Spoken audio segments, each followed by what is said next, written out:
এক জঙ্গলে এক ছোট্ট টুনা পাখি বাস করত। টুনা তার বাবা মার সাথেই থাকতো। যেদিন টুনা উড়তে শিখল সেদিন তার বাবা মা টুনাকে একা ফেলে অন্য কোথাও চলে যায় এবং তারা আর কোনো দিন ফিরে আসেনি। তারপর থেকে টুনা একা একাই সেই জঙ্গলে বাস করা শিখে যায়। টুনার জীবন ছিল খুব কষ্টের। প্রতিদিন সে খুব ভোরে ঘুম থেকে ওঠে খাবার সংগ্রহ করতে যেত। সারাদিনের খাবার সংগ্রহ করে এসে সে তার বন্ধুর সাথে পড়ালেখা করার জন্য পাঠশালায় যেত। কই রে টুনা, কই তুই? তাড়াতাড়ি রেডি হয়ে আয়, আজকে অনেক বেলা হয়ে গেল যে। প্রতিদিন তোর কারণে স্যারের কাছে বকা খেতে হয়। তাড়াতাড়ি কর, জলদি আয়। একটু দাঁড়া রে নেরা, এই তো হয়ে গেছে। ঠিক আছে, তাড়াতাড়ি কর, তোর জ্বালায় আর বাঁচা গেল না। তারপর ন্যাড়া আর টুনা স্কুলে যেতে থাকে। যেতে যেতে তারা হঠাৎ দেখতে পায় পথের ধারে একটি ইঁদুর পিপাসায় খুব কাতরাচ্ছে। তার আশেপাশে কোনো পানি নেই। এই দৃশ্য দেখার পর টুনার খুব মায়া লাগে। এই নেরা, দেখ দেখ, ইঁদুরটা পানির তৃষ্ণায় কেমন যেন করতেছে রে। তুই একটু দাঁড়া, আমি তার জন্য একটু পানি নিয়ে আসি। কিন্তু টুনা, এদিকে যে আমাদের অনেক লেট হয়ে গেছে। বেশি দেরি করলে স্যারের হাতে মার খেতে হবে। মার খেলে খাবো, কিন্তু এই বেচারাকে এভাবে কষ্টে ফেলে আমি যেতে পারবো না। তুই গেলে যা, আমি একটু পরে আসছি। এই বলে টুনা পানির খোঁজে বেরিয়ে পড়ে। ন্যাড়া সেখানেই দাঁড়িয়ে থাকে। সে টুনাকে ছেড়ে একা যেতে চায় না। টুনা কিছু দূর যেতেই একটি পুকুরের সন্ধান পায়। টুনা দ্রুত গাছের পাতার একটি মগ বানিয়ে পুকুর থেকে পানি নিয়ে আসে এবং সেই পানি ইঁদুরকে দেয়।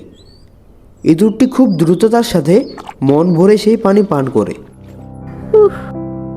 তোমাকে অনেক ধন্যবাদ টুনা ভাইয়া। তুমি আমাকে সাহায্য না করলে আমি আজকে বোধহয় এখানেই মারা যেতাম। তোমার এই উপকার আমি কোনোদিন ভুলতে পারবো না। এখন চলো, তোমরা আমার বাসায় চলো। না ভাই না, এখন তো যাওয়া যাচ্ছে না। আমরা খুব তাড়ার মধ্যে আছি। এমনিতেই আমাদের অনেক দেরি হয়ে গেছে। অন্য কোনো দিন যাবো ভাইয়া। এখন তাহলে আমরা চলি। আচ্ছা ঠিক আছে ভাইয়া, তোমরা সাবধানে যেও। তারপর টুনা আর ন্যাড়া দ্রুত উড়ে গিয়ে স্কুলে পৌঁছায়। স্যার, আসতে পারি? কিরে, প্রতিদিনের মতো তোদের আজকেও দেরি হলো? আজকে তোদের কোনো বাহানা চলবে না। আজকে তোদের মার খেতেই হবে। স্যার, মার দেবেন দেন, কিন্তু দয়া করে তার আগে আমার একটি কথা শোনেন। স্যার, আজকে আসার পথে একটি ইঁদুর পানির তৃষ্ণায় খুব কাতরাচ্ছিল। আর আপনি তো জানেনই, টুনা কাউকে বিপদে দেখলে সাহায্য না করে পারে না। তাই সেই ইঁদুরটিকে সাহায্য করতে করতে আমাদের অনেক দেরি হয়ে গেল। আমাদের এবারের মতো মাফ করে দেন। ঠিক আছে, বুঝেছি। তোমরা অনেক ভালো কাজ করেছো। যাও, সিটে গিয়ে বসো। এভাবে টুনা আর ন্যাড়া সেদিনের মতো বেঁচে যায়। আসলে টুনা আর ন্যাড়া দুজনেই লেখাপড়ায় খুব ভালো ছিল, তাই স্যারেরা তাদের খুব ভালোবাসত। সেদিন তারা তাদের স্কুল শেষ করে বাসায় ফিরছিল। এমন সময় তারা রাস্তার পাশে একটি দোকানে দেখলো তাদের ক্লাসের কয়েকজন সহপাঠী দোকানে দাঁড়িয়ে কী যেন করছে। দেখ নেরা, ওরা আমাদের ক্লাসের সহপাঠী না? ওরা ওখানে দাঁড়িয়ে কি করছে রে? তা জেনে তোর লাভ কি?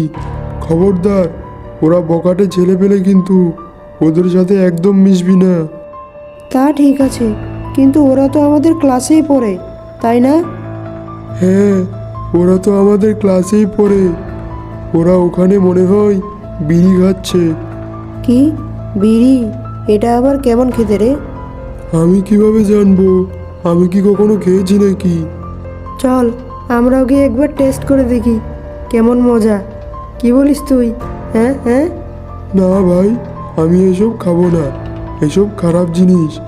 আমি অনেকের কাছে শুনেছি বিড়ি খেলে কেমন যেন লাগে, বারবার খেতে মন চায়।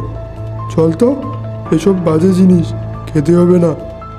তারপর তারা দুজনে আবার চলা শুরু করে। কিন্তু টুনার মধ্যে সেই বিড়ি খাওয়ার কৌতূহলটা ক্রমশ বাড়তেই থাকে। পরের দিন টুনা প্রতিদিনের মতো ভোরবেলা উঠে খাবার সংগ্রহ করে। তারপর টুনা আর ন্যাড়া সময় মতো স্কুলে যায়। সেদিন ক্লাস চলার সময় হঠাৎ তার গতকালকের সহপাঠীদের কথা মনে পড়ে এবং টুনার মধ্যে সেই বিড়ি খাওয়ার কৌতূহলটা আবার জেগে ওঠে। তাই সে ঠিক করে ন্যাড়াকে না জানিয়ে সে টিফিনের সময় তার সেই সহপাঠীদের কাছে যাবে। টিফিনের খাওয়া শেষ করে সবাই যখন মাঠে খেলছিল, তখন টুনা ন্যাড়াকে ফাঁকি দিয়ে সেই বখাটে ছেলেপেলেদের কাছে যায়। তো বন্ধুরা, আজকের গল্প এই পর্যন্তই ছিল। পার্ট 2 দেখতে চাইলে দ্রুত কমেন্ট করো। আর হ্যাঁ, লাইক ও সাবস্ক্রাইব করতে ভুলো না যেন। আজকের মতো বিদায়।